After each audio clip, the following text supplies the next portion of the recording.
আমি সত্যতা বলছি, অবিনাশ আমার চাষিদের উপর বোমা মেরে দুটো লাশ ফেলেছে। আমি সেই দুটো লাশ অবিনাশের ওপর ফেলবো। শুধু 3 ফলা চাষের জমি নয়, অবিনাশের পায়ের তলার জমিটাও আমি কেড়ে নেব। ব্যবস্থা করো। কাল 12 ঘন্টার বাদ দুটো লাশ পড়ে গেল। জমির দখল নেওয়া তো দূরের কথা, সামনের ইলেকশনে জামানত না বাজেয়াপ্ত হয়ে যায়। তারপরে সত্যব্রত রায় কালকে বন থেকে বসে আছে।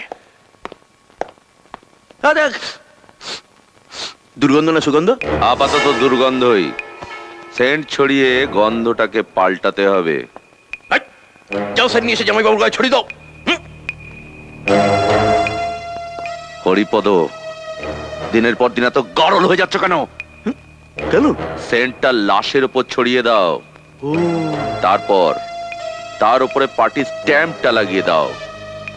ওরা আমাদের লোক হয়ে যাবে, আর ওদের ছবিটা ভালো করে তুলে রাখবে। এই পাবলিকের মেমরি খুব খারাপ, মনে রাখতে পারে না। ছবিটা দেখলেই মনে পড়ে যাবে। সত্যব্রত নয়, কাল বন ডাকবো আমি। প্রেসকে খবর দাও। আমাদের ক্যামেরার সামনে শোকস্তব্ধ অবিনাশ মুখার্জি। দেখুন, আমরা রাজ্যের উন্নয়ন চাই, সেই জন্যই মানুষ আমাদের নির্বাচনে জিতিয়েছে। যে সব জমিতে ফসল হবার আর কোনো সম্ভাবনা নেই, আমরা সেই সমস্ত জমি টেক ওভার করে রাজ্যে শিল্পায়নের জোয়ার বইয়ে দিতে চাই। কিন্তু বিরোধী পক্ষরা সেটা চায় না। তারা মানুষ খুন করে উন্নয়নের রাস্তাটা বন্ধ করে দিতে চায়। আজকে হরিদেবপুরে যে ঘটনা দেখলেন, আরে দেখ দেখ, আমি নিহতদের পরিবারকে এককালীন 1 লক্ষ টাকা দেওয়ার প্রতিশ্রুতি দিচ্ছি। আর এই সন্ত্রাসের প্রতিবাদে আগামীকাল 12 ঘন্টার বন্ধ ডাকছি। এবার আসছি খেলার খবরে। না সে ঠিক আছে, কিন্তু জামাইবাবু 2 লাখটা একটু বেশি হয়ে গেল না? আরে দিচ্ছি কে বললো? এটাও আগেকার মতো একটা প্রতিশ্রুতি।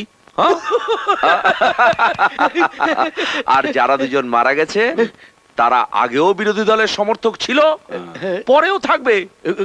শুধু কালকের দিনটার জন্য হবে আমার।